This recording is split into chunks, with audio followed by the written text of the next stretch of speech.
வணக்கம். இந்த திமுக காரங்களுக்கு ஏன் காமராஜர் கண்டா இப்படி இருக்குது? அவர் நல்லா தானே ஆட்சி செஞ்சுட்டு இருந்தார். அதுக்கு தான் உங்களுக்கு வைத்தறிச்சலா? இந்த திருச்சி சிவான்னு ஒருத்தர் இருக்கார், எம்பி.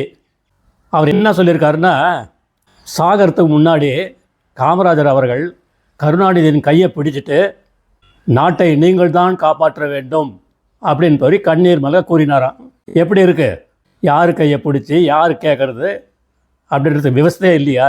உண்மை என்னன்னா, தமிழகத்தில் ஆட்சி மாற்றம் ஏற்பட்ட போது காமராஜர் அவர்கள் கூத்தாடிகளின் கையில் தமிழகத்தை ஒப்படைத்து விட்டீர்களே என்று தமிழக மக்களை பார்த்து கண்ணீர் மல்க கேட்டார்.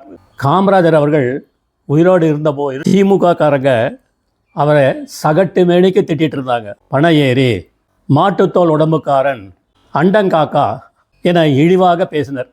காமராஜர் காலத்தில் தான் தமிழகம் பொற்காலமாக இருந்தது. அவர் பீரியடில் தான் நிறைய பள்ளிக்கூடங்கள் திறந்தார், நிறைய தொழிற்சாலைகள் வந்தது, நிறைய தடுப்பணைகள், அணைகள் கட்டினார். தமிழ்நாட்டுக்கு முக்கியமாக என்ன வேணுமோ அதெல்லாம் விவசாய முறைகள் எல்லாத்தையும் நல்லது பண்ணிட்டு இருந்தார். இன்றைய மக்களாவது இதை புரிந்து கொள்ளுங்கள். ஜெய்ஹிந்த்.